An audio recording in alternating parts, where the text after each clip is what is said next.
le dice a mi cuñado que su prima se va a casar con mi esposo, que ella estaba con él, saliendo con él, desde antes de que nosotros nos casáramos. Fuera de la casa dejaban como cosas de santería, de magia negra, veladoras negras. Un día aventaron unos cuernos de chivo a mi garage y aparte eran las más malditas con las que me pusieron a mí. Las mismas celadoras, porque me decían, tú no eres una delincuente. Nosotros nos damos cuenta quién es delincuente. ¿Qué pasaba para que tú no salieras de la cárcel? Porque no tenías una sentencia. Me declaran auto de formal prisión el día de mi cumpleaños. Todo perfectamente bien calculado. Te van ahorita a carear con los judiciales. No los mires a los ojos. Míralos aquí. Yo no me voy a quedar a vivir toda la vida aquí. Mejor me muero. Todo para volverme loca antes del reclusorio y después estando en el reclusorio.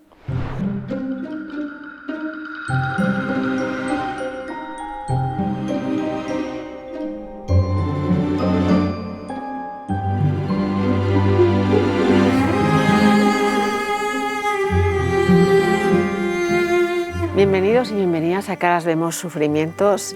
Recuerda, yo sé que lo sabes, pero lo tengo que recordar por razones de que nos van en menos, que este programa, su objetivo es educativo, documental, pero sobre todo, sí, visibilizar. Cuando algo se vuelve visible, se vuelve real.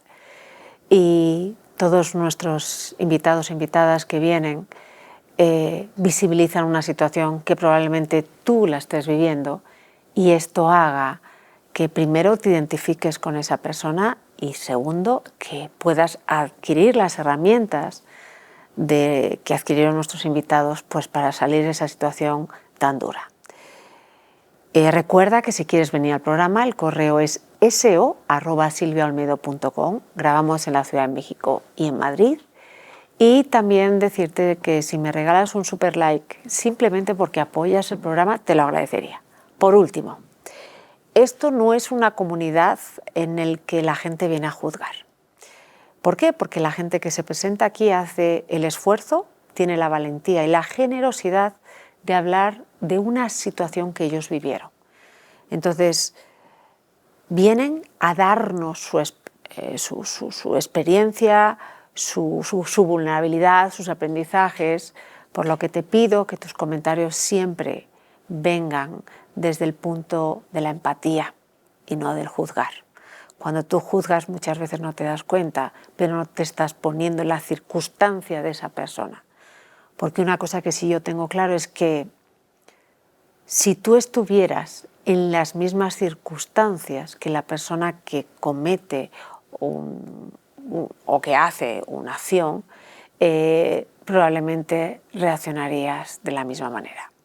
Y en este caso, Laura, has vivido una situación que es una historia de terror, porque jamás puedes pensar que tu pareja te metiera en la cárcel. Quiero dar una pequeña introducción del periplo y lo que viviste. Conoces a tu pareja a tus 27 años, al que fue a tu expareja, en una fiesta de graduación. Él era militar, sigue siendo militar, y pues fue un encuentro bonito, se enamoran y acaban casándose, ¿no? Así es. ¿Enamorada estabas? Flechado, súper enamorada, flechado, y a los 10 meses casada. Casada, ¿no? Entonces él era militar y porque era militar e ingeniero, le trasladaban a distintos sitios de la República, ¿no? Así es. Y pues desgraciadamente a ti te tocaba estar muy solita mucho tiempo, o sea, muy enamorada pero sola, ¿verdad? Exacto, el primer cambio fue con mi hermana, que estaba muy cerca, con su esposo, entonces no estaba yo tan sola, y el siguiente fue hasta el sureste, allá en Chiapas, y sí estaba bien sola, bien sola. Y muy enamorada. Y muy enamorada, por eso me quedé allá. O sea, ¿hasta qué año todo era perfecto? Bueno, tanto como perfecto todo, ¿verdad? no, yo creo que nada es perfecto. Ese galán que vino a presentarse con tus papás y ser el hombre perfecto, además es que era un hombre grande, ¿verdad? Era un hombre grandote, simpático, conquistador, Lo tenía encantador, ¿sí? Tienen como sus características, ¿no? O sea, así era él, entonces conquistaba a todo el mundo, ¿no? Esa es una de las características principales. Y entonces estabas súper enamorada de él, le sigues. Seguimos viviendo ahí en Chiapas, estuvimos viviendo 3 años.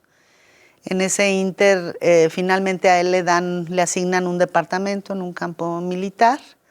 Ya nos vamos a vivir ahí, que está, como quiera estás un poco más acompañado, tienes vecinos y cualquier cosa sales y O sea, gritas, en un campo pero militar viven todas las familias de los militares. todos los que caben de alguna manera, ¿sí? Entonces hay secciones para los que tienen cargos más altos y los que no son tan altos y los medianos como nosotros y los más bajitos, ¿no? Hay diferentes tipos de viviendas, pero estos son departamentos que todos siempre en un campo militar lo tienen perfecto, limpio, arreglado, los pastos, todo. Y allí estábamos en ese campo militar. Él iba y venía caminando a las actividades que tenía en la milicia y muchas veces se iba allá por la presa de Chicoacén, que probablemente muchos conozcan porque es una de las presas más grandes del país. Y él estaba asignado a esa zona. Para nosotros nos asignaron un departamento en la ciudad, muy cerquita de Tuxtla, a 10 minutos de Tuxtla. Entonces estábamos ahí y en algún momento pues tomamos la decisión, yo me embarazo, mi primer hijo nace allá, mi primer hijo que hoy tiene 27 años, acaba de cumplir, nace allá una Semana Santa, ¿sí? ¿Cómo fue el parto? ¿Cómo fue todo? Pues yo llegué, todavía le faltaban como 3 semanas, fui a una revisión al hospital yo solita, y ya total el doctor yo creo que se le pasó la mano y sacó, a la hora del tacto, sacó el tapón y entonces me dijo, pues ya te quedas. Le dije, no me puedo quedar. No me puedo quedar. Tengo que ir a arreglar las cosas. Claro que como toda mujer ya tienes arreglado todo, la casa limpia y todo listo para llegar con la criatura y la maleta hecha. Entonces le dije, no me voy a quedar. Me salí del hospital, le hablé a mi esposo y le dije, ¿sabes qué? Pues ya me tengo que ir al hospital, ¿sí? Entonces, pues necesito que vengas y me lleves. Entonces ya fuimos por las cosas con toda calma y demás y ya me llevó al hospital. Qué bonito, ¿no? Sí, esa parte fue bonita. Después el doctor, ahí fue un poco complicado porque el doctor quería que naciera por parto natural. Yo ya tenía 30 años. Estadísticamente es muy difícil que nazca el primer hijo después de los 30 por parto natural, ¿no? Y pero más en aquella época. Sí, claro, estamos hablando de hace 27 años. Entonces me dijo, no, por parto natural. Es que yo quiero cesárea, doctor. Pues si no, ¿para qué parto natural? Es que se murieron unos soldados en la carretera y a lo mejor me traen los cuerpos para hacer las necropsias. Uy, qué bonito. Entonces no te quiero meter al quirófano si tengo los cuerpos en el quirófano, ¿no? Bueno, está bien. Pues pasaron ahora sí que las 2, las 3, las 4, las 5 de la noche y yo seguía igual. Caminando, iba, venía, no, en 2 centímetros. No pasábamos de ahí. Al día siguiente me rompen la fuente, a mediodía, bueno, en la mañana, y entonces te inyectan, no me acuerdo cómo se llama el líquido. Oxitocina. Oxitocina, para que empezaran las contracciones.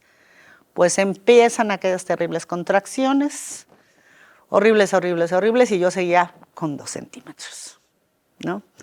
Por supuesto, después de determinado tiempo, me llevan al quirófano, tiene que entrar mi esposo a sostenerme, porque eran tan fuertes las contracciones, para que me pudieran poner la raquia. O sea, al final te tienen que poner la epidural. Exactamente. Entonces me ponen la epidural y ya, finalmente, pues todo el proceso de la cesárea, obviamente. Cuando sacan la placenta siento como que me arrancan medio cuerpo, estaba muy grande la placenta, todavía no se empezaba a disminuir. El niño ya sabíamos que iba a ser un niño alto, bueno, grandote, pero todavía le faltaba por ahí casi un mes, ¿no? Entonces estaba flaco y largo, parecía un bebito prematuro. Entonces tuvo algunos, ya pues volvimos al a casa. Tuvo algunos temas de salud. De repente yo no lo pude amamantar, porque no tengo pezón. Soy planita, entonces pues no había forma de que me pescara de ninguna manera.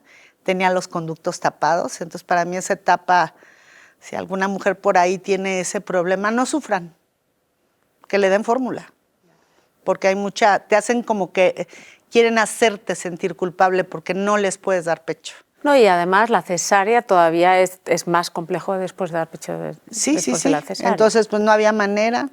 Tardaba en sacarme 3 onzas con un tiraleche, de gota en gota, porque los conductos estaban tapados. Y le hacía daño mi leche. Pero eso yo no lo sabía todavía. De una mujer que a los 27 años tenía su trabajo, o sea, no era dependiente económicamente de nada, te vuelves dependiente de una pareja, luego te mandan a un sitio que no es vives en varios lugares que no tienen nada que ver con tu hogar, con tu círculo de amistades, o sea, y a la vez pues tienes un parto prematuro en el que te han puesto oxitocina, lo cual en muchos casos puede crear, no siempre, pero en algunos casos puede ser un desgaste emocional que te detone incluso una depresión o un estado emocional mucho más vulnerable, ¿no? Y todavía en aquella época estaban bien como pareja. Sí, estábamos bien, tenía sus detalles. Habíamos tenido uno que otro pleitecito, pero nada que fuera de cuidado, la pasábamos bien, platicábamos mucho, veíamos televisión, salíamos, íbamos al cine, jugábamos dominó, o sea, teníamos nuestras actividades de pareja. Me presentó personas que él conocía, por supuesto, en esa ciudad, porque ya alguna vez había estado él por allá. De hecho, tengo unos compadres que viven allá, que son todavía mis compadres. Viven ahí en Tuxtla. Entonces, pues hacíamos una vida normal, todo iba bien ahí. Y un buen día, cuando el niño tenía como cerca de 2 meses, más o menos, como 1 mes y medio, él llegó caminando del campo militar y de repente entra a la recámara, pasa junto a la cama, se recuesta y cae un alacrán. Y entonces ya te imaginarás mi sufrimiento, porque había caído un alacrán en la cama. Con un bebé vulnerable. Con el bebecito ahí vulnerable, también en una cama que teníamos a un lado porque no teníamos cuna. No había dinero para cuna, ¿sí? Entonces teníamos una cama al lado, donde en una casi me quedaba yo con el bebé para que no se moviera y él del otro lado, ¿no?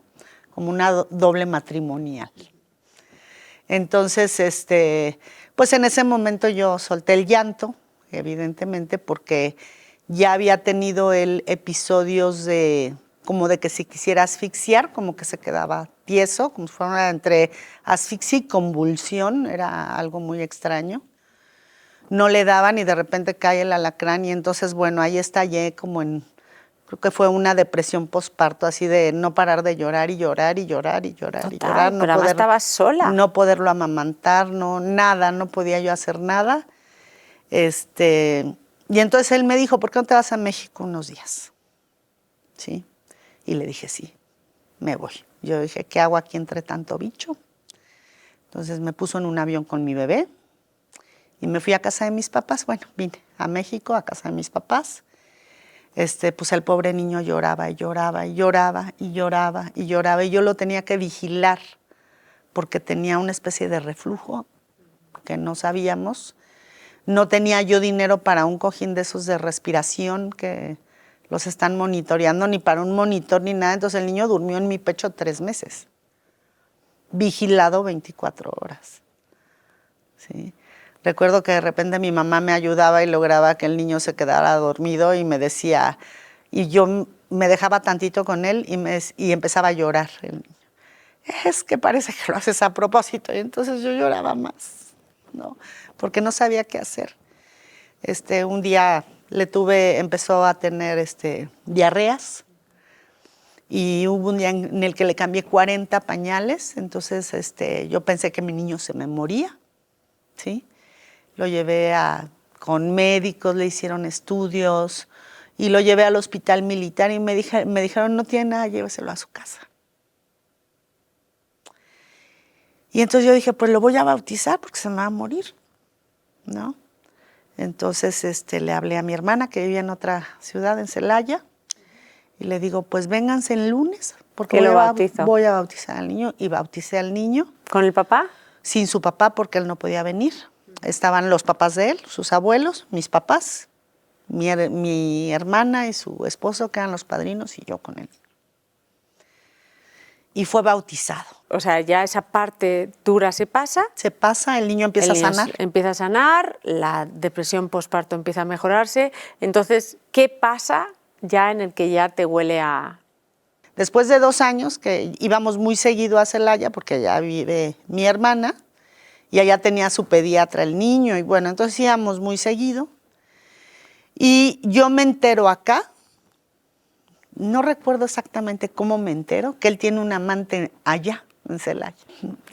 Tratando de recordar, mi hermana tenía una taquería con su esposo. Entonces, una clienta de la taquería le dice a mi cuñado que su prima se va a casar con mi esposo. Entonces, mi hermana no hace más que hablar conmigo y me dice, oye, está pasando esto, ¿sí? Y tengo la dirección. O sea, no me quiero meter, pero aquí tengo todos los datos. Entonces, una amiga me hizo favor, pasó por mí y me fui encargué a mi hijo y me fui a Celaya.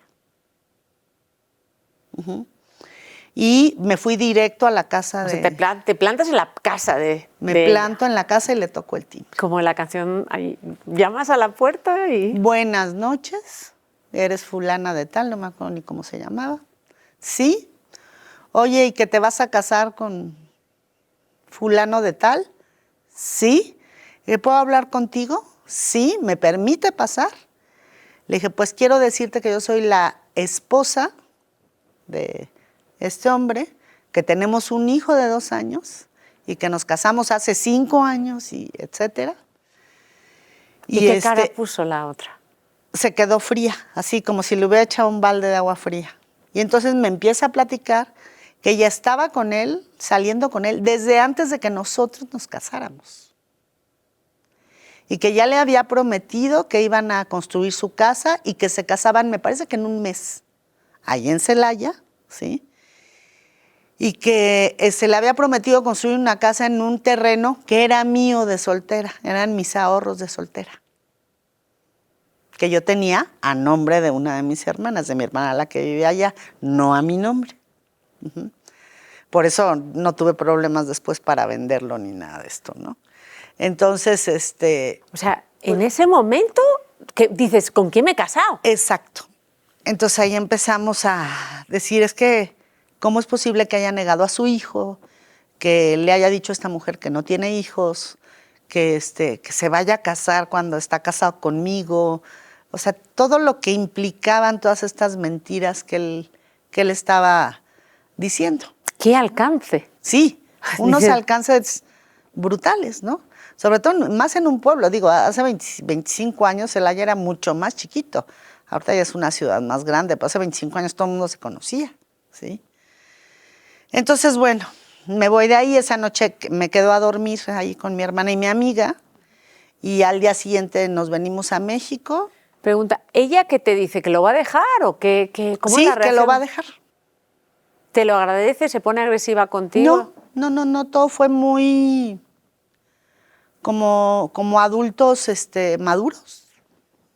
No sé cómo Yo me imagino, no es que me ponga en su lugar, pero me imagino ella viviendo una fantasía durante 7 años. Sí, claro. Y de repente le llega, o sea, esa verdad.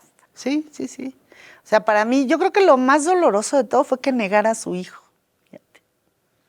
No sabes, fue algo así que me pudo muchísimo. Dije, ¿cómo niegas a un hijo? ¿No?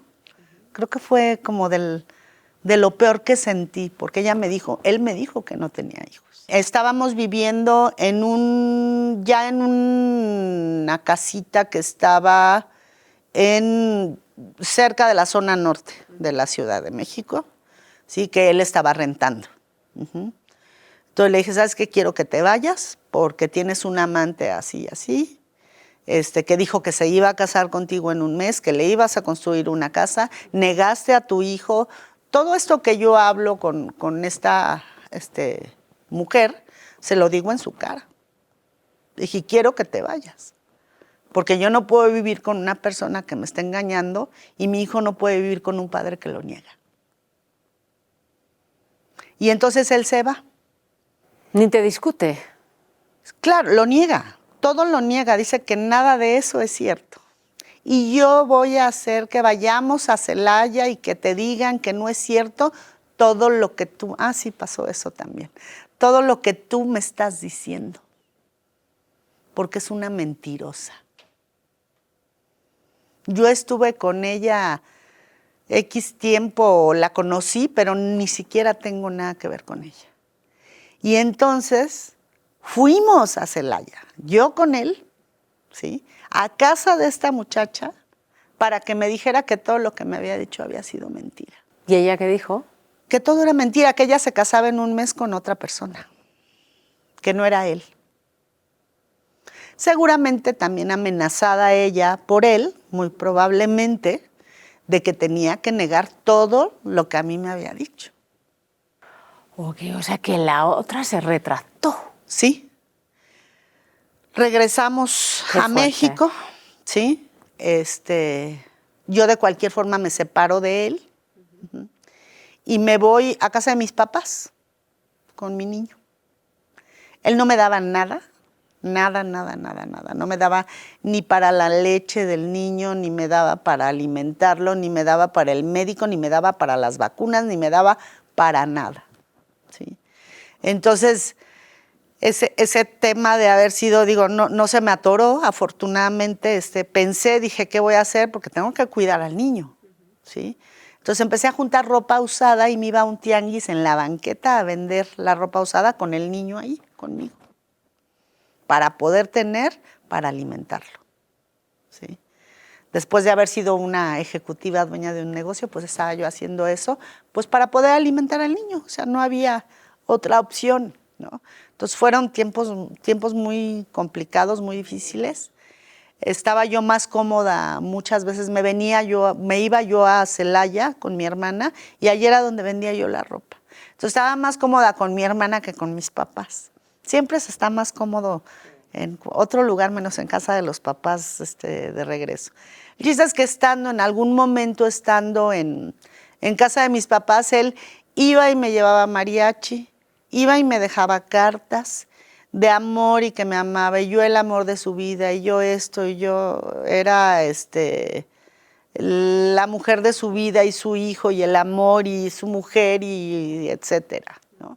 Y además tratándote de loca porque en el fondo no había pasado nada. No había pasado nada, exactamente. Ya hasta mi hermano me decía, de tanto que veía, de tanta insistencia, ya perdónalo, y ya perdónalo. Pero es que lo va a volver a hacer. No, mira, perdónalo, habla con él. Y finalmente, después de 6 meses, lo perdono. Nos vamos a vivir a esta casita. Ahí estábamos viviendo los 3. Ahí fue como otra vez jugar a la casita, ¿sí? Él iba y venía porque estaba en un campo militar que está como a 30 kilómetros de donde estábamos, sí. más o menos, 30, 40, más o menos. Dime. ¿Y ahí tienes tu segunda hija? No. Entonces él quería tener otro hijo. De hecho, él quería 5 hijos. Uy. Pero yo no quería 5 hijos. Yo siempre he pensado que debes de tener los hijos que puedas mantener tú sola, ¿sí? Entonces dije, pues sí, otro hijo y no un insoportable hijo único, sí, ¿no? Porque suele suceder, ¿no? Pero él me dice, vamos a tener otro hijo. Y yo le dije que no, porque cuando yo estaba embarazada del primer hijo, estando embarazada, ¿sí?, iba y me decía, es que ya tengo que entregar la casa donde vivíamos, y no sé dónde vamos a vivir. Con esa desfachatez. Entonces, imagínate ese sufrimiento de estar a punto de parir, ¿sí? Y dices, ya no me va a pasar.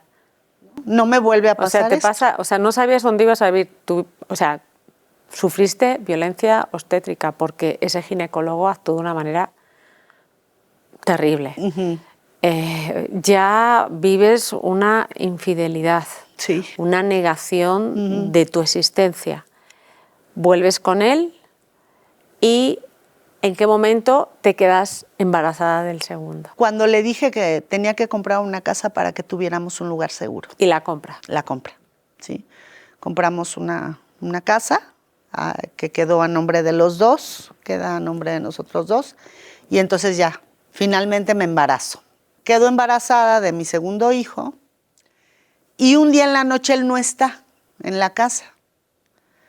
Me dice que está en Chihuahua. Ajá. Y hablan unos amigos para preguntarme por él. Que cómo está, que si está todo bien. Y entonces yo, ¿cómo que si está todo bien? ¿No? ¿Eran amigos tuyos o suyos? Pues de los dos era un matrimonio. Pero habla ella, oye, ¿cómo está? ¿Todo bien? Ay, esas señales de las esposas como diciendo, no puedo decirte nada, pero si huele a quemado. Sí, todo bien, ¿por qué? Está en Chihuahua. ¿Qué pasó? Ah, no, nada. Y después por alguno de los empleados me entero que había chocado con la amante que tenía en turno, que la había sacado de un burdel, ¿sí? Un tiempo antes, la mantenía, le tenía su casa, igual a la mía, pero en chiquito en otro lugar. Igual. El mismo color de cortinas que yo escogí, la misma cocina, la puerta blanca, todo igual en chiquito. ¿Y cómo sabías eso? Porque fui. También fui. No entré a la casa, pero después supe que hasta la cocina era igual. O sea, ¿fuiste fuera de la casa? Fui fuera de la casa. ¿Y por qué no llamaste como en la primera? No había nadie. No había nadie en la casa o no me abrieron. ¿Sí? Entonces me entero de esto por alguno de los empleados que ese día había chocado porque se peleó con esta señora y de repente él dejó de llevar esa camioneta y yo lo enfrento y le digo, se supone que estabas en Chihuahua. ¿Cómo es que chocaste con la camioneta tal día? Entonces él se pelea con estos amigos, porque los únicos que lo vieron en el camino cuando él había chocado habían sido ellos. Entonces yo nunca dije quién había llamado y quién me había preguntado por él, pero pues él se le hizo lo más lógico, ¿no? O sea, tenía un sexto sentido. Exacto. Pues, ¿no? Yo me entero que esta señora agarró el tacón de aguja y le taconeó toda la camioneta, así, toda. Entonces, yo le preguntaba, ¿y la camioneta dónde está? En el taller, ¿y dónde está? En el taller, y en el taller, y en el taller, y se echó como un año en el taller hasta que se la dejaron otra vez bien. Pero fue por esa razón. ¿Porque chocaron? Chocaron, pero aparte ella le tacó, era una pick-up grande de doble cabina, desde la trompa hasta la parte de atrás, de todos lados, con el tacón de aguja le dio a la cama. Y dije, qué bueno. ¿Por qué no te vas de la relación? Porque estaba embarazada y me dio miedo. O sea, ya sabías que estabas embarazada. Sí, estaba yo bien embarazada, de 6 meses de embarazo. Qué dolor, ¿no? Sí. Entonces hubo un día que quise incluso sacar la camioneta de la casa después de ese pleito, que yo lo enfrenté y le dije que estaba con alguien y que cómo era posible que otra vez, y yo embarazada, y todo esto llorando así a mares, y estacionó su carro para que yo no pudiera sacar mi camioneta, a la hora que mi hijo, el grande, estaba en la escuela. Sí. Entonces me salgo caminando, llore con aquella panza, en medio del calor, ¿sí? Porque no me dejó sacar el carro. Entonces me voy hacia casa de una amiga a platicar de esto. Ya después ella me regresa a casa. Y otra vez él, perdóname esto. Y yo empecé a vivir el miedo con el que viví muchísimos años. De qué voy a hacer con estos 2 niños. Yo no he ya son 2. No era miedo a él, sino el miedo a quedarte sin dinero. Miedo a quedarme sin dinero, miedo a no tener esas posibilidades para educarlos, para darles de comer. Dije, ¿cómo los cuido? Tenía como ese bloqueo mental de no voy a poder hacer, ¿no? después de esto, yo tomo la decisión, yo creo que ahí fue la primera vez que yo tomo la decisión de empezar a prepararme, y hoy lo puedo decir así, ¿sí? Para cuando él y yo nos divorciáramos. Pero apenas estaba yo a punto de tener a la criatura. Entonces vi a 2 cuadras de donde vivíamos había otra casa. Una casa preciosa, bueno, no preciosa, pero sí de tamaño, con un jardín muy bonito, su asador. Yo le dije que quería una alberquita para yo poder hacer ejercicio, muchas cosas, ¿no? Entonces estuve pues casi un año, como 10 meses, 8 meses, no sé, diciéndole, vamos a ver esa casa y vamos a ver esa casa, porque yo dije, vamos a tener una mejor casa. En esa casa yo puedo dar clases de cocina, puedo poner una fonda para hacer comida para vender y mantener a mis hijos. Puedo, o sea, pensando ya qué podía hacer en un futuro si yo me separaba de él. O sea, como planeando el futuro. Lo que me estás diciendo es el día que tú te das cuenta, embarazada, que haces ese camino en el calor, ¿te das cuenta que ya no lo amas? Me doy cuenta que ya no puedo seguir con él, pero que tengo que seguir con él. Y que tienes que pensar en un plan intermedio. Exacto. Hasta que tú seas económicamente independiente. Exacto. Y la casa era una manera de crear un lugar de trabajo. Exacto. Perfecto. ¿Lo consigues la casa? Conseguimos que compre la casa. ¿A tu segundo hijo? Tengo a mi segundo hijo, se compra la casa, nos cambiamos cuando el niño tenía 10 meses. ¿Empiezas a dar clases de cocina? No, yo sigo ya en esa casa. Tengo una camioneta nueva, más grande. Dije, si es una camioneta más nueva, más grande, la puedo vender, comprar un carro. O sea, empecé yo a maquinar todo eso desde todo entonces. Era cómo adquiero para luego venderlo para cuando me independice. Exactamente. Okay. O sea, sí. No era por el tema de ostentar, sino por el tema de sobrevivir cuando él no te pasara la pensión. Cuando él no me pasara pensión ni me diera nada. Okay. Sí. Entonces, yo sigo lidiando con él, teniendo relaciones sexuales con él. ¿Cómo eran las relaciones con él? Las relaciones sexuales eran no las mejores. O sea, no las sufrías. No las sufría, no las supergozaba. Tal vez al principio sí, los primeros años sí, después ya no las gozaba. Era como te tienes que acostar con él porque si no se va a ir con otra. Sí. ¿Sí? Y yo tenía sexo con él para que no se fuera con otra, no porque quisiera. Porque mis hijos merecían tener un papá, fíjate nada más, ¿no? Qué fuerte. Y entonces tenía yo sexo con él.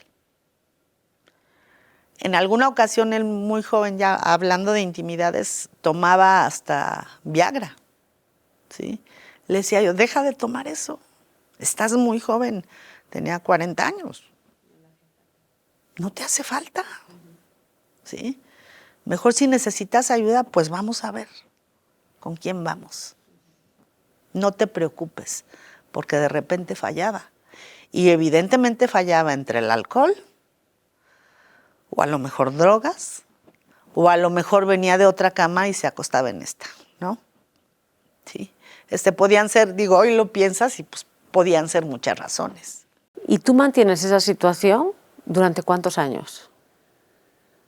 6 años más. 6 años. ¿Aguantas ahí? Aguanto ahí, ¿Con 6 tu años hijo? Más. Con mi hijo. ¿En ese inter hubo algún tipo de actitud fea por parte de él? ¿Decía algo o no? No. Todo era, vámonos de viaje, vamos de fin de semana, pues vámonos. Yo le decía a mi hermana, es que gasta mucho dinero invitando gente a restaurantes y caros y esto y la bebida y tal. Ya bebía muy seguido, ¿sí? No era una botella, era más. Ajá. Siempre nos gustó ser buenos anfitriones, entonces teníamos invitados en la casa, pero normales, invitados normales que a lo mejor iban a una comida, a una carne asada, algo así, pero luego él quería mucho ir a restaurantes, ¿no? Entonces gastaba mucho y una vez me dijo mi hermana, mira, si no te está dando para que lo ahorres, no lo está guardando, ya te compró tu casa y de todos modos se lo va a gastar, gástatelo con él. Y entonces yo no le decía nada, no me metía yo en el tema de las finanzas. ¿Y en qué momento empiezas tú a decir, como no voy a, o sea, si me voy a ir o si voy a ser económicamente independiente, empiezas tú a trabajar por tu cuenta? Yo hacía todos los diciembres, hacía galletitas, por ejemplo. Pero solo en diciembre. Vender, solo en diciembre, para Navidad, ¿sí? Porque a mí todavía él me daba todo. Vivíamos en una casa bonita. O sea, ya habías perdido la perspectiva de irte en el fondo, porque no estabas pensando... Sí, yo le pido a él que vayamos... ¿Me explico? O sea, sí. Tú ese día que estabas embarazada tienes una dirección clara, sí. Y después la vives pierdo. Una situación de confort. De confort, sí. En el que pierdes la dirección de la persona con la que estás. Claro, claro. Perdón, o sea, sí. O sea, yo si fuera tu amiga te lo diría así. Sí, estoy de acuerdo. Si no te conociera, o sea, diciendo... Entonces dije, bueno, quiere otra oportunidad. Alguna vez habla él conmigo, dame otra oportunidad, no va a volver a pasar. Hace todo lo que yo quiero en esa casa, como yo la quiero. O sea, me empieza a complacer. Empiezan los viajes. Y entonces yo me baja la guardia, ok. ¿Sí? Y pierdo, como tú dices, esa dirección. Sí, definitivamente la pierdo.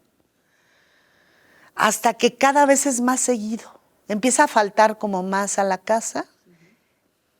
Está a punto él de retirarse, ¿sí? Retirarse, pero ya iba a quedarse pensionado. Su pensión no iba a ser la gran cosa, pero había muchos ahorros. Había 5 casitas, un departamento, una bodega, la casa en la que vivíamos, la casa anterior. O sea, 5 casitas. Había muchas cosas de donde tener rentas para vivir muy cómodamente.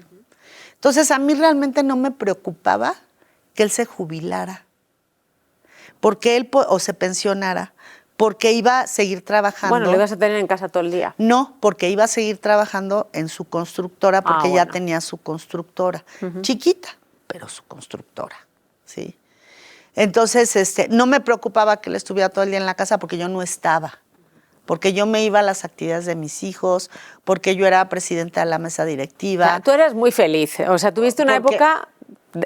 Entonces, ¿en qué momento pasa el siguiente? ¿En qué momento? En el momento que él ya se retira, empieza a faltar mucho a la casa, o sea, que decía, pues es que tengo que irme de viaje por esto de la constructora, y este viaje porque voy a ir a dar un presupuesto, y este viaje porque voy a hacer esta otra cosa. Y después, por alguno de los empleados también, ¿sí? Me entero que todos los lunes jugaban squash en su oficina. Tenía un squash que hizo en su oficina. Entonces, no nada más era jugar squash.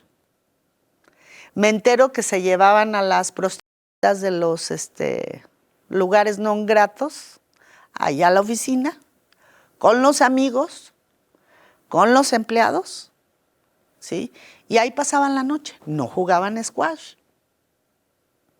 Entonces me empiezo yo a enterar de esas cosas, ¿sí? Eso de que estaba un día me dijeron, la vi salir con sus maletas. Había una señora del colegio, una amiguita del colegio de mis hijos que vivía 3 casas adelante. Me encuentro una foto de él en un restaurante en Cancún, al que nos gustaba mucho ir, donde venden langosta. Y ahí me la encuentro, esa foto, en sus cosas. ¿Sí? Entonces empiezo a encontrar todas estas señales de que él seguía haciendo todo eso y más, que seguía con su amante, que contrataba prostitutas cuando se iba de viaje, y bebía diario. Todos los días llegaba, a veces no llegaba con aliento alcohólico, pero llegaba con una actitud muy rara. Yo nunca he vivido entre drogadictos, entonces tú no sabes cómo actúa un drogadicto, cómo se comporta. Entonces llegaba como excitado por el alcohol, según yo, pero sin oler alcohol, en algunas ocasiones. Entonces yo empiezo a sospechar que también se droga, pero no sabía con qué, ¿sí? porque nunca antes había pasado. Entonces, ¿en qué momento ya decides romper la relación? Entonces, cuando yo me pongo a pensar y empiezo a decir, yo no puedo seguir casada con este hombre, aunque me dé la vida que me da. ¿Sí? Regreso como a ese fin del que estábamos hablando hace un momento. Y digo, me tengo que separar porque o me va a contagiar una enfermedad, o me voy a morir de sida y se van a quedar mis hijos sin mamá, ¿sí? O un día vamos a tener un accidente porque él está tomado, o no, ya no puedo. Entonces le pides el divorcio. Y le pido el divorcio. Le dije, ¿sabes qué? Yo ya no puedo seguir así. Ni con esa cantidad de alcohol que tú estás ingiriendo, ni con tanta vieja en tu vida. ¿Y qué te dice él? Nos salimos, no, es que no puede ser, eso es mentira. Le dije, no te hagas, hasta has contratado prostitutas cuando te has ido de viaje. ¿Y él lo niega? Eso lo acepta. ¿Sí? Eso sí lo acepta, lo que nunca acepta es al amante. ¿En qué momento presentas la demanda de divorcio? Y pues él tratando de convencerme, es que no, ¿por qué? Pues tú tienes una vida, yo te doy todo, ¿sí? Sí, pero no puedo estar viviendo así en la incertidumbre, en la mentira. Te has burlado de mí todos estos años, ha pasado esto, no es la primera vez, ¿sí? Porque ha pasado y le empecé a enlistar las cosas que ya platicamos. Y mi familia no sabía nada. Yo no quería que supieran nada en un principio, para que no tomaran partido, ¿sí? Porque pues después regresar a que las relaciones sean las mismas es muy complicado. Entonces no quería yo todavía que se enteraran de nada. ¿Le presentas la demanda a él? Le presento la demanda de divorcio. No fue ni siquiera fue demanda, fue un acuerdo de divorcio, porque es diferente aquí en México. O sea, mejor, como mucho más tranquilo, cordial, de común acuerdo, con estas cláusulas. Y le entro, aquí está el acuerdo de divorcio para que lo firmes. Si hay algo que quieras que cambiemos, lo cambiamos. ¿Sí? Pasó una semana, nada. 2 semanas, nada. Y de repente un día llegó 5 de la mañana, muy borracho, muy borracho. En ese ínter, él se empezó a llevar, se roban mi camioneta en una tienda de autoservicio. Entonces, esta camioneta no tenía seguro, pero yo cobro el seguro con el boleto del estacionamiento, ¿sí? Entonces, con eso me compro un carro. Y en todo ese ínter, la camioneta me la roban en agosto, pero yo puedo comprar el carro hasta diciembre, a noviembre, una cosa así. Pero yo le pido el divorcio en ese año, que fue en el 2008, ¿sí? Y él empieza a tener maltrato en cuanto a los niños, porque se los llevaba a la escuela. Él los llevaba a la escuela, yo no tenía que moverme, aunque tenía 10 carros ahí guardados, no tenían que moverme. Entonces yo me tenía que mover en camión, empiezo a dar esas clases de cocina para generar algo de dinero. Los llevaba a la escuela y después regresaba a las 2 o 3 de la mañana con los niños, muy borracho, y yo a las 5 de la mañana me levantaba para hacerles el desayuno, bañarlos y que se los pudiera llevar al colegio. Y en ese tanto, solo para que lo sepamos, empiezas a trabajar, a la vez te compras tu carro, ¿no? El carro fue un poquito después. Y aquí viene la primera parte interesante, porque esto es lo que estás manejando y de repente... Y de repente se me atraviesan 2 coches y me dicen, necesitamos que nos acompañe. Y yo, ¿que los acompañe a dónde? ¿Sí? Y dije, no los puedo acompañar a ningún lado. Es que es con respecto a una camioneta, es lo único que me dicen. ¿Sí? Entonces les dije, no, yo no los puedo acompañar, yo tengo que ir a recoger a mis hijos. ¿Sí? Y muy astutamente, fíjate, todo súper planeado. Entonces le hablo a él, le dije, oye, me están deteniendo. Y yo iba por los niños. No te preocupes, yo voy por ellos. Fíjate, sin hacer más preguntas, como el día que se robaron la camioneta, que me dice, pues, ¿en dónde andas metida? ¿No? Entonces, dices, queriéndome volver loca. Entonces, me detienen estos hombres y uno se sube conmigo y el otro se va atrás. Eran ministeriales, les llaman aquí. Qué miedo, ¿no? Sí. ¿Y dónde te lleva? Me lleva a un ministerio público de... Al separo, a los separos, ¿no? De Cuautitlán, donde todos tienen pues sus separos, todos estos ministerios. Y de repente estaba yo y le dije, bueno, ¿y qué va a pasar? Porque me detuvieron, ¿no? Pues yo le recomiendo, señora, que llame a un abogado. ¿Pero por qué si yo no he hecho nada? Claro que hizo. Y tiene una denuncia en su contra y yo le sugiero que llame a su abogado. ¿Y el qué hiciste? Le hablé a él y le hablé a uno de mis hermanos. ¿Sí? Y, oye, que me están diciendo que un abogado, pues, ¿qué hiciste? Dije, pues yo no hice nada. Pues déjame ver cómo le hago, porque yo ahorita no tengo dinero. Entonces le habló a mi hermano para pedirle dinero, le habló al otro hermano, le habló a mi papá. Mis papás no estaban en ese momento pasando por una buena situación económica. Mi hermano le da algo, otro le dice, pues no tengo más que darte. Le habló a un amigo para pedirle dinero prestado, o por lo menos eso dijo, que le había pedido dinero prestado a este amigo. Es que Laura no sé qué anda haciendo, ¿sí? Y necesito sacarla, necesito tanto dinero para sacarla. Entonces, teniendo 7 coches, consigue el dinero para sacarte del separo él, ¿no? Del separo. O sea... Que donde estuve metida desde las 2 de la tarde hasta las 3 de la mañana. O sea, el separo es como una especie de mini cárcel, ¿no? Sí, una mini cárcel, con barrotes y todo, donde te quitan hasta las agujetas. Yo no usaba tenis, usaba tacones. O sea, te quitan todo y tú esperando ahí entre rejas. Exacto. Y al final te saca él. Me saca él y nos vamos a la casa. Claro, teniendo en cuenta que no había aceptado esa demanda, ese acuerdo de divorcio que tú le habías dado, ¿no?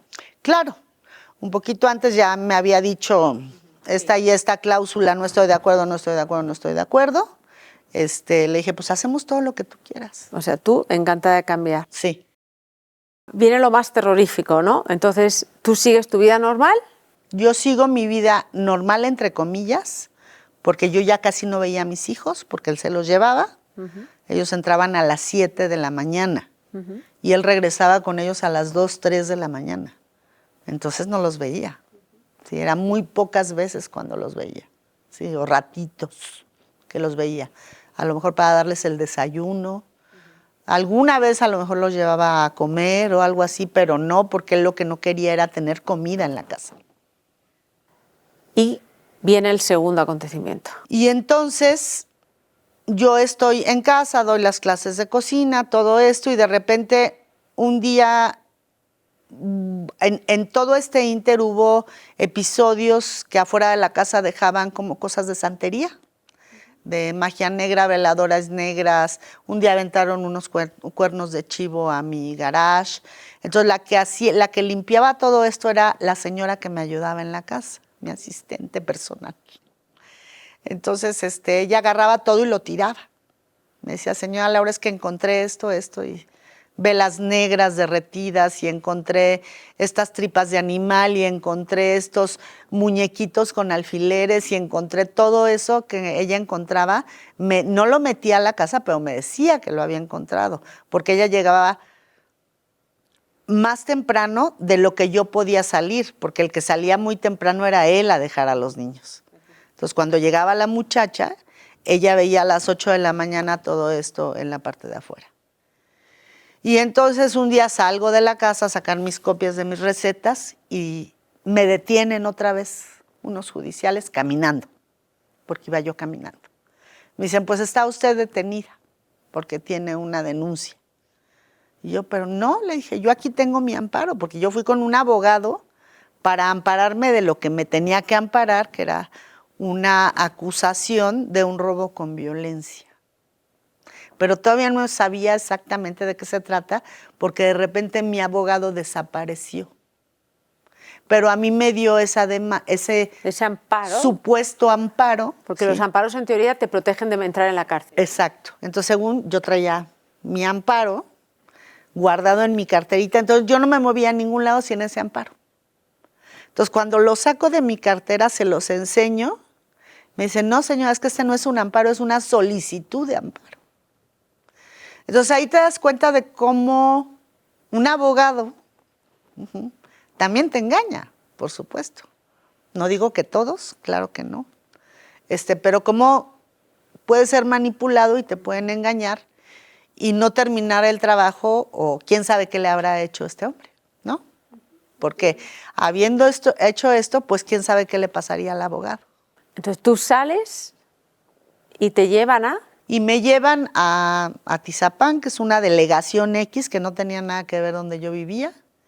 Yo le hablo en el camino a mi mamá y le digo, oye, me están deteniendo otra vez. Ven por mis cosas. Pues el aretito, la pulserita, cositas que traía yo encima.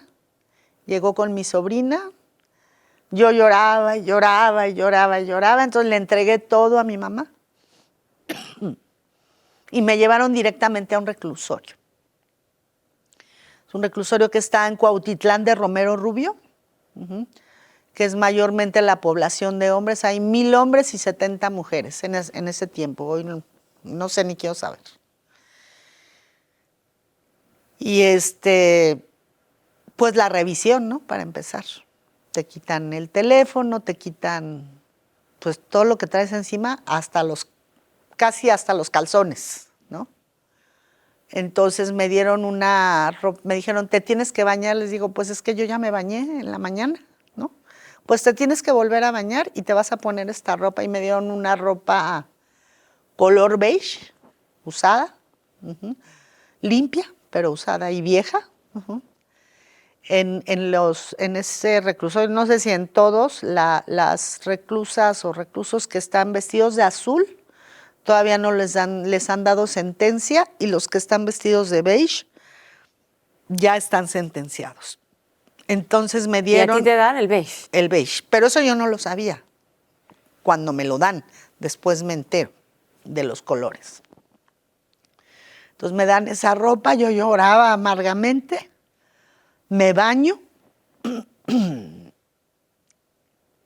un baño donde yo creo que fue también de esas cosas muy difíciles donde violan tu intimidad, donde te ves invadida, porque había 4 excusados y 4 regaderas y un lavabo, todo junto.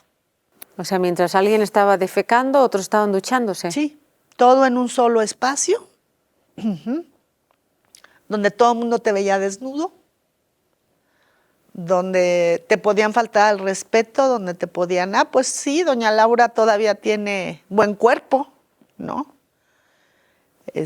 Alguna lesbiana por ahí, digo, sin hacer ser despectivo ni nada, tenía su orientación sexual, pero yo me sentí todavía mucho más invadida, ¿no?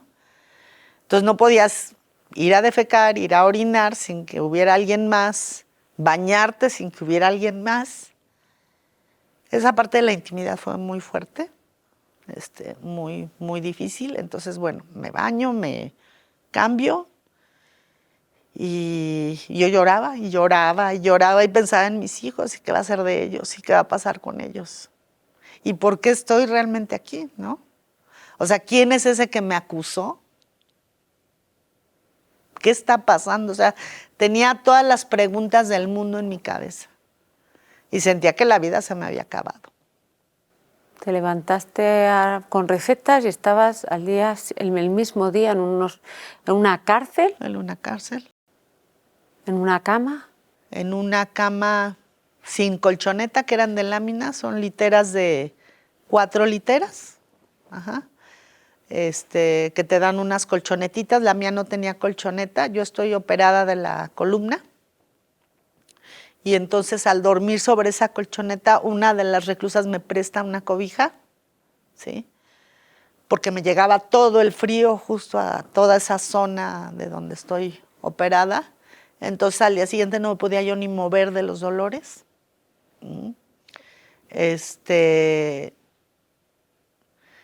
Y pues así la paso hasta que me dieron una colchoneta. En este ínter de que yo llego, Me siento desolada, desvalida, abandonada. Sentía que me habían arrancado medio cuerpo porque no estaban mis hijos conmigo. Entre esa gente que había 2 cuartos, un cuarto arriba, un patiecito, una cocinita, un comedorcito y otro cuarto arriba de 4 por 8 metros, 4 de ancho por 8 de fondo, y ahí estábamos 36 mujeres. Eran 9 literas de 4 pisos, donde tenías un espacio así, más o menos de 30 centímetros, y ya veías la siguiente cama, vaya, y ahí debías tener tú todas tus cosas, lo que podías tener, ¿no? Que yo no tenía nada, más que un papel de baño. Esta señora que me presta la cobija es una señora cubana, que estaba ahí, que yo creo que era la única que era mayor que yo. Yo en ese tiempo tenía 42 años.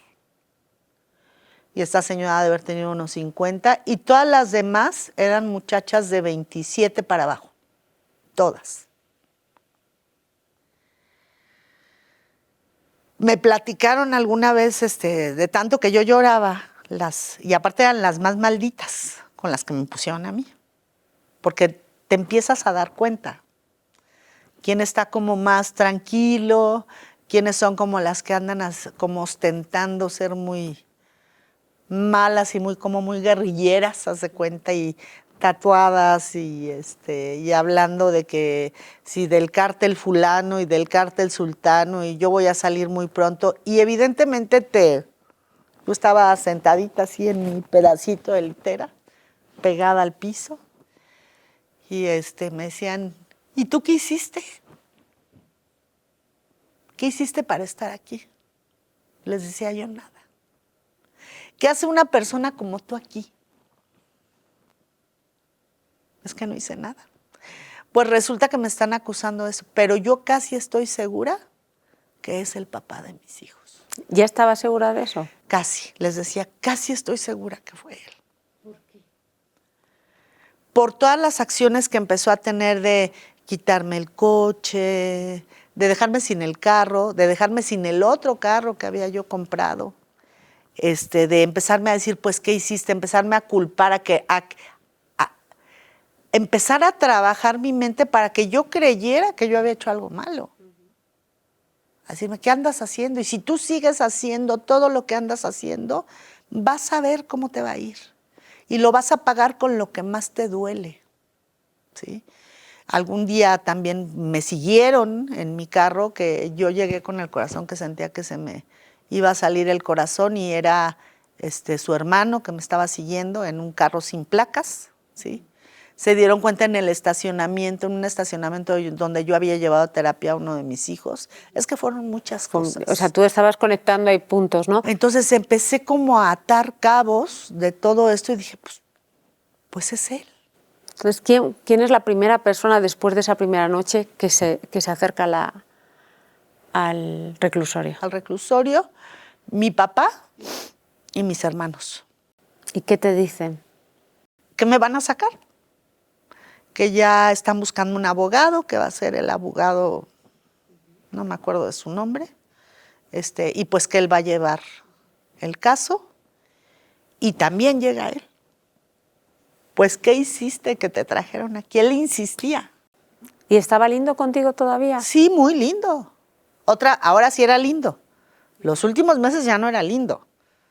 Era de que me echaba agua en la cama para que yo me acostara en un colchón mojado, o sea, hacía cosas así. Y después atando, pues al final te das cuenta que el que hizo eso era él. Entonces, y a mí no me convenía. A mí no me convenía hacerle mala cara si él me iba a ver, porque el que me podía sacar era él, porque él era el que me había metido. Ok, entonces te das cuenta porque también el abogado te lo confirma, porque el abogado, ¿qué te dice? El abogado como al mes me dice, pues tu esposo me ofreció el doble de lo que me van a pagar tus hermanos porque te dejé yo más tiempo aquí.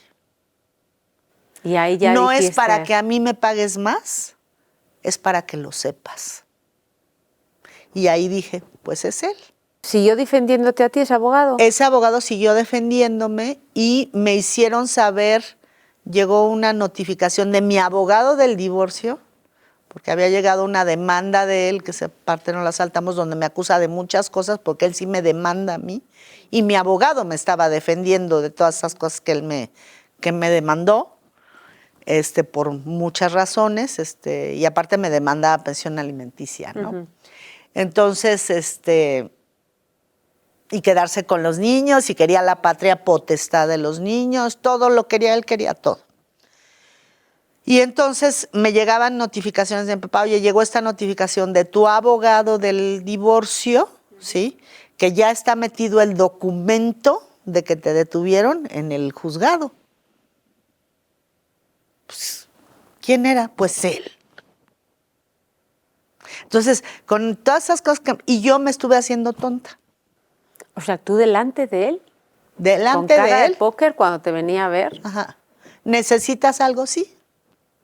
Necesito ropa, y necesito esto, y necesito una tarjeta de teléfono para hablar con mis hijos, y necesito mis medicinas, y en fin. ¿Cómo pudiste manejar esa, No sé. ser tan entera de no No sé. tener ganas de... No sé, hasta las mismas celadoras, porque me decían, tú no eres una delincuente. Nosotros nos damos cuenta quién es delincuente. ¿Qué haces aquí? ¿Sí? Y veían que llegaba este hombre a verme y decían, el día que tú no quieras volver a hablar con y decían todas sus palabrotas, obviamente, que se merecía, ¿sí? Que muy bien se merecía, no tienes por qué salir y hablar con él. ¿Qué pasaba para que tú no salieras de la cárcel? Porque no tenías una sentencia. Pues no pasa, o sea, no, él seguía, yo creo que seguía metiendo dinero. Uh-huh. Tenía seguramente conocidos en esa zona del Estado de México, ¿sí? Porque a mí me declaran auto de formal prisión. Si tú no sales los primeros 6 días, te declaran auto de formal prisión. ¿Y qué tienes que hacer para salir? Tienes que seguir ese proceso para que te den un amparo, que normalmente se tarda 3 meses. Uh-huh. Entonces, primero a mí me declaran auto de formal prisión el día de mi cumpleaños. Todo perfectamente bien calculado. Ese fue mi regalo de cumpleaños. Pasa todo esto, pasan audiencias donde no se presentaba el que me acusaba. Y te acusaban de robo. Me acusaban de robo con violencia, y aquí en México está tipificado como grave. Y de una camioneta que tú tenías una factura que habías comprado. No, que yo había ido a enseñar. Aquella camioneta que se habían robado en ese centro comercial, lo que alegaba este hombre contratado, porque ya después te contaré que más adelante encontré todos los depósitos que este hombre le hizo a este que me acusó. Ok. O sea, todas las mordidas. Todo, sí. Okay. Todo el dinero que le pagó. Entonces a mí me acusaba de que yo le había ido a enseñar esa camioneta que ya había sido robada para vendérsela con 3 monos en la camioneta conmigo, que él me da un anticipo de dinero y se bajan estos señores de la camioneta que iban conmigo y lo golpean. O sea, que no tiene... Eso se lo inventa. Claro. Total. Esa fue la acusación. ¿Cómo supo él quién era yo? ¿Por qué? Que porque a mí se me cayeron los papeles. ¿Tú te imaginas si iba yo a ir a un centro comercial con la factura del carro, con mi identificación, a las 10 de la noche, a 1 hora de mi casa, en un barrio feo, a enseñar una camioneta con los papeles? Pues no, pues tengo más de 2 dedos de frente. Entonces sigues, o sea, Sigo, esos 6 días no pasa nada y luego, después de 3 meses, sales ya, ¿no? No, salí después de 5 meses. ¿Y por qué no saliste después de 3 meses? Porque seguramente él puso más dinero con los jueces. Si nunca se presentó el acusador, era para que hubiera yo salido rápido. El mismo abogado, el de nosotros, el mío, decía, si ustedes consiguen ahorita tal cantidad, la sacamos rápido. Pero no había ¿Tal cantidad amor para qué? para que me sacaran. Mis hermanos, con ese abogado. Era cuestión de dinero. Pero él tuvo más dinero, él tenía más dinero. ¿Sí? Hubo un día que tú llegas a unas ventanitas, están los jueces afuera, los judiciales con los que me iba yo a encarar, o la gente que te acusa y tú estás del otro lado, tras barrotes y ventanas. ¿Sí? Me acuerdo que una vez un hombrezote como de 2 metros tatuado con cara de asesino me decía, te van ahorita a carear con los judiciales, no los mires a los ojos, míralos aquí, porque si no los miras aquí, te van a ganar. ¿Por ¿Sí? qué? Y yo así, porque están diciendo su verdad contra la tuya, pero tienen tanta práctica en mentir y tanta práctica en acusar, ¿sí? En injuriar, que te ganan, te pueden ganar. ¡Wow! Sí, entonces esas eran las audiencias donde no estaba el acusador, que me carearon con estos judiciales que son los que me detienen y me llevan al reclusorio. Bueno, no a los separos la primera vez. Y luego al reclusorio. Y luego al reclusorio otros. ¿Cuánto tiempo estás en la cárcel? 5 meses. ¿Hubo algún momento que dijiste, ya no salgo de aquí nunca? ¿Y Sí. qué pensaste? ¿Despedirte de tus hijos? ¿Cómo lo habías? Pensé en suicidarme. Dije, tengo que encontrar la forma de suicidarme. Yo no me voy a quedar a vivir toda la vida aquí. Mejor me muero. Y por otro lado pensabas, pues mis hijos se van a quedar sin madre. Pero pues ya era lo mismo, no tenían mamá. A veces hablaba yo con ellos y ¿qué les dijo su papá? Pues que ya nos platicó mi papá, mamá, que te fuiste a poner un negocio a Estados Unidos con mi tía Princess, me decía mi hijo. Y pues yo qué le decía a la criatura de 11 años. Nada. Entonces yo lo único que hacía era hablar con ellos. Y pues fueron 5 meses, cuando pasan los 3 meses, que es el tiempo de los amparos y todo esto, yo dije, pues aquí me voy a quedar. Aquí me voy a quedar toda la vida. ¿Sí? Y pasó por mi mente que en ese momento, por ahí hay una serie aquí en México que se llama Mujeres Asesinas. Llegas a pensar tantas cosas cuando te están maltratando y cuando te están haciendo todas esas cosas, que en algún momento sí llegó a pasar por mi cabeza cuando estaba él muy, muy borracho, agarrar un cuchillo de esos cebolleros y enterrárselo. Y me puse a pensar, dije, no, pues se van a quedar sin papá y sin mamá estos niños, ¿no? Pero te llega a pasar por la cabeza. Es terrible todo lo que te puede pasar por la cabeza por miedo, por impotencia, por falta, por esa necesidad económica, por falta de ayuda, porque yo presentía que algo iba a pasar y pedí ayuda en mujer y no te pueden ayudar. En ese tiempo, hoy ya se pueden hacer muchas cosas más. Hubo también maltrato por internet, donde él publicaba cosas y mandaba correos en mi nombre que no era yo, con fotos explícitas que no era yo, evidentemente, porque nunca se me vio la cara. En fin, hizo muchísimas cosas. Pero no delante de ti, o sea, todo para volverte loca. Todo para volverme loca, antes del reclusorio y después estando en el reclusorio. En una ocasión me manda a llamar el director y yo dije, ay, Dios, estaba en donde estaban las camas. Yo dije, Dios mío, ¿y ahora qué hizo este hombre? ¿Qué plantó aquí? ¿No? Como a los 10 días. Les había dicho que me mandaran poner una colchoneta porque estaba durmiendo en el metal. O sea, empezó a hacer, te digo, cosas buenas, por supuesto, seguramente para cuando yo saliera, dijera, él es mi superhombre y el que me defendió y el que me sacó. En una ocasión mandó 2 hombres, yo creo que han de haber sido abogados, o por lo menos trajeados con cara de matones, con unas hojas en blanco, para que yo las firmara. Y les dije, no. ¿Cómo cree? Es que nos manda su esposo que nos firme estas hojas. ¿Cómo cree que yo le voy a firmar unas hojas en blanco? Claro que no. Entonces empiezas a atar todos esos cabos y empiezas a ver lo que dijo el abogado, estas personas que mandó, etcétera, etcétera. Y yo me seguía haciendo tonta con él. Para que él me siguiera llevando las cosas que necesitaba. ¿En qué momento sales de la cárcel? De repente un día, en la noche, que era 6 de enero, 8 de enero, algo así, creo que era 6 de enero, El Día de Reyes. el Día de Reyes. Me dicen, Laura, ya te vas. Así. Ah, me acuerdo y lloras así de esa sensación de felicidad de decir, ay, qué bueno que ya me voy de este lugar. Sí, no, no lo puedes ni creer. ¿Sí? Agarré todas mis cosas, bueno, no todo. Las cobijas las dejé para alguien que les sirviera. Oye, ¿me regalas esto? Te lo regalo. A otras personas les regalé una Biblia.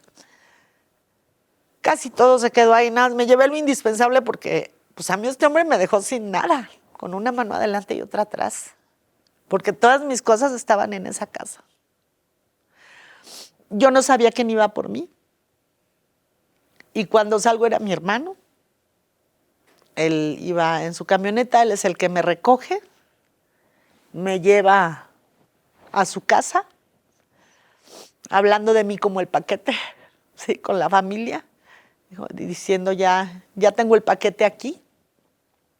Y me lleva a pues es un complejo muy exclusivo que hay aquí en México, donde él no sabía ni siquiera que existía este lugar. Y me lleva a su casa, porque él se acababa de casar con su esposa y estaban viviendo ahí. Acaba de terminar su casa y me da una recámara ahí en su casa, que tenía su baño y todo, y me dice, aquí vas a estar. Y después me dice, cuando estés lista, vamos para que te compre algo de ropa y un teléfono y tengas manera de comunicarte, porque no había ni teléfono ahí en esta casa. Y ya, pues a los días salí con él. Era una zona que yo no conocía. Ellos se iban a ir de viaje porque mi sobrino iba a nacer en Estados Unidos, entonces me iba yo a quedar sola. Necesitaba saber ir al súper, saber moverme, salir de este lugar donde él vive. Y me llevó a comprarme algo de ropa, una pijama, un par de tenis, lo más indispensable y un teléfono. Y yo veía en la calle una patrulla y empezaba yo a temblar. Me dolía el estómago, así decía yo, es que ahorita lo van a detener y me van a volver a llevar, ¿no?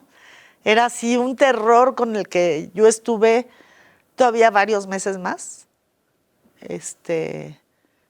Me sentía totalmente expuesta. Es decir, va a dar conmigo, me va a encontrar. Y claro, no podías ver a tus hijos. No, no los podía ver por el miedo. ¿Él sabía cuándo se enteró de que había salido? Seguramente 1 o 2 días después. Entonces, no sabía dónde estabas. No sabía dónde estaba yo. ¿Te llamó para localizarte? No. Porque él ya se imaginó que tú sabías que él sabía. Exactamente. Entonces yo empecé a hacer contacto con algunas personas por correo electrónico.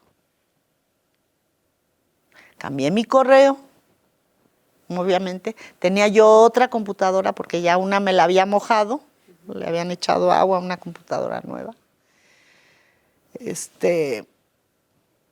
Y empecé a hacer como cierto contacto de que estaba yo bien, que estaba afuera, que estaba bien. No decía yo dónde estaba, ¿sí? Que preguntando por mis hijos. Y empezando a hacer un poco de contacto con la gente que yo conocía. ¿Cómo fue ¿te absolvieron? ¿No hubo problema después legal? No, yo salgo en enero y en octubre sale ya esa resolución de que... O sea, 9 meses podrías haber seguido en la cárcel, a lo mejor. Otros sí. No pasó nada, usted no fue culpable de nada ni nada, entonces ya... ¿Y qué pasa con ustedes dos? En mayo, yo salgo en enero, en mayo me armo otra vez de fuerzas de poder y de lo que tú quieras, de valor. Y con todo el miedo del mundo le hablo por teléfono y le digo, quiero ver a mis hijos. Pues es que tú no los vas a ver cuando tú quieras. y no vas a hacer lo que tú quieras porque tú te largaste. ¿Sí?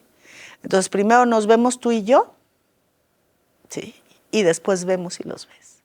¿Qué manera de controlar? Con todo el miedo del mundo, evidentemente voy a una cafetería donde nos quedamos de ver, hablo con él, y le dije, pues es que fuiste tú, yo no te hice nada, claro que fuiste tú. O sea, todavía en ese momento él siguió y hasta más adelante lo siguió negando. Igual que lo de la esposa, igual que lo del amante, Igual que lo todo. que se iba a casar. Igual que cuando le negar a dije, su vamos hijo. con una psicóloga porque eres un mitómano, igual que todo, siempre negó todo, siempre. Pero tú ya desenmascaraste al psycho, ¿verdad? Exacto. Yo estando en la cárcel, le escribí una carta y le dije, si algo te hice, perdóname. O sea, me humillé de tal forma, perdóname. ¿Cómo lo podemos resolver? Pero sácame de aquí. Y no lo hacía de todas maneras ya. No, claro que no. Y esa carta fue y se la enseñó a mi papá y le dijo, ya ves, señor, cómo sí estaba haciendo ella y andaba con otros y esto y el otro. Y mi papá fue y me dijo, ¿por qué le escribiste esa carta? ¿Por qué te humillaste y le pediste? Pues por desesperación. Tú no estás aquí adentro sin estar libre, sin ver la luna, sin sentir el aire, sin ver a tus hijos, ¿no? O sea, ¿ves a tus hijos? Veo ese día, me subo con él a la camioneta con todo el miedo del mundo y llegamos a la casa. Cuando él abre el portón, me bajo yo de la camioneta y vienen saliendo mis hijos. Primero el grande, que corre así hacia mí y me dice, mamá, perdóname. ¿Pero por qué, hijo? No tengo nada que perdonarte. Perdóname, mamá, porque el día que te fuiste, yo te grité en la mañana. Yo te contesté. Y los dos llorando, ¿no? Entonces el niño se sintió culpable todo ese tiempo porque pensó que su mamá se había ido por su culpa. Fíjate qué fuerte, ¿no? Qué manera de hacerle daño a alguien que sangre de tu sangre, ¿no? El otro chiquito era más introvertido, entonces solamente se me quedaba viendo. Hasta que le dije, ven, Ricardo, ven, saluda a mamá. Y entonces se acercó, muy tímido él, a saludarme. Cuando yo tuve oportunidad de hablar con el grande, hablé con él y le dije, lo que sucedió fue esto, hijo. ¿Y cómo reaccionó él? Me dijo, yo ya sabía que mi papá algo te había hecho. Eso fue todo. Y al chiquito le expliqué cuando cumplió 9 años. O sea, todavía faltó tiempo. Entonces, a partir de ahí, ¿qué pasa? ¿Se queda él con los hijos? A partir de ahí, yo no me puedo quedar en esa casa. Estaba yo viviendo ya con otro de mis hermanos. Estaba yo ya estudiando. Por ahí tengo un angelito de la guarda, de esos angelitos, porque tengo un montón. Y entonces estaba estudiando a lo que hoy me dedico. ¿Qué es? Es biomagnetismo médico y osteopatía bioenergética celular, que es una terapia de una española, por cierto. Con mi maestra, que ya era nuestra doctora de medicina alternativa, desde que los niños eran muy chiquitos. Entonces, ella me beca. O sea, ni lo tienes que pagar. Qué me maja. dice, yo te voy a ayudar a sanar, porque sentía que me iba a ayudar a suicidar, ya estando afuera, porque no podía ver a mis hijos, casi por el miedo que tenía y todo esto. Me dice, yo te voy a ayudar, ¿sí? Y ven cada semana para que yo te ayude a salir de todo esto con estas terapias que ella daba y que hoy día doy yo. Y cuando ella tiene la posibilidad de dar estos cursos avalados por Chapingo y etcétera, en la universidad, me dice, ven porque te voy a becar y necesito que te empieces a venir conmigo a practicar todos los días al consultorio. Entonces, ¿te empiezas a formar? Entonces yo me empiezo a formar. Pero sin tus hijos. Sin mis hijos. ¿En qué momento vuelves con tus hijos a vivir con ellos? Hace 3 años y poquito. O sea, ¿estuviste 12 años sin hijos. sin hijos? ¿Pero Durante tenías 12 años. contacto con ellos? Los veía cada 15 días. Uf, qué duro. Todos esos 12 años, él me amenazaba y me las vas a pagar y algo me debes y algo vas a hacer. Y todo el tiempo eran amenazas, amenazas, amenazas, amenazas. Entonces yo lo único que hacía era que no le contestaba. No ganaba nada contestándole. ¿Hace 3 años? Hace 3 años, de repente recibo una llamada en la madrugada y me dice mi hijo el grande, mamá, mi papá se dio un balazo. Le dije, no es cierto, hijo. Deja de estar jugando, porque así es de chistosito, este hijo, que hace bromas tontas, ¿no? ¿En serio, mamá? Y empecé a ver la ansiedad con la que me hablaba. Por favor, ven a la casa, esto, el otro. Les dije, ¿saben qué? No toquen nada, voy para allá. Me puse unos zapatos, una chamarra y bajé así en pijama y todo. Bajé a casa de mis hijos, era noviembre. Y cuando yo llego, ellos estaban en la calle, o sea, en la banqueta. Y la señora con la que vivía, la de turno, que con esa sí se casó, gritando como loca. Yo no quise entrar a la casa porque me daba miedo que de algo me fueran a acusar si yo entraba. Entonces dije, yo no voy a entrar. Ya le habían hablado a la policía, al 911, a la ambulancia, todo esto. Les hablan, se tardaron como 1 hora en llegar. Cuando llegan los de la ambulancia, bajan y me dicen, oiga señora, ¿nos podemos llevar una sábana de la cama? Pues llévese lo que necesita. Nosotros en la calle. Entonces, la escalera es muy angosta y él era muy grande. Y llegaron un muchacho y un viejito por él. Y lo sacaron. Lo tuvieron que bajar arrastrando las escaleras para después poderlo poner en la camilla. Se lo llevaron vivo. Todavía la panza le hacía así. Pero a mis hijos les tocó verlo pues en un charco de sangre, con un balazo en la cabeza. ¿Y él se suicidó? No sabemos. No, ¿verdad? No sabemos si fue un accidente, si él se suicidó, si forcejeó con su mujer. No lo sabe. No sabemos. Lo único que sabes es que entonces en ese momento tú vas y recuperas a tus hijos. Y entonces a partir de ese momento yo ya no salgo de la casa, me quedo ahí. En esa casa, ok. Y entonces es donde empiezo yo a encontrar. Él se lo llevan al hospital todavía vivo, a las 4 de la mañana nos hablan, ya nos dicen que falleció. Tratar con estos 2 adultos después de 12 años, cuando yo había dejado 2 niños chiquitos y eran unos hombrecitos malformados, ¿sí? Y empezó ahí, fue como una invasión. Esa es la serie 2. Serie 2. Difícil, suya también, sí que son dos personas que a lo mejor no les gustaría que se hablara de ellos y por respeto, como tú me comentaste, no vamos a hablar. Esta es tu historia, tu testimonio, un testimonio de resiliencia. Y lo único que yo sí siento es cuando hubo una señal tan clara como esa gran mentirota que te dio al principio. Esa era una clara señal, que con la persona a la que te estabas enfrentando era una persona que te podía hacer muchísimo daño. Sí. Y tal vez si no me hubiera quedado ahí, a lo mejor me hubiera matado un día, ¿no? Laura, muchísimas gracias. Al contrario, muchas gracias por la invitación y espero que todo esto a alguien ayude. Hoy, claro que sí. Gracias.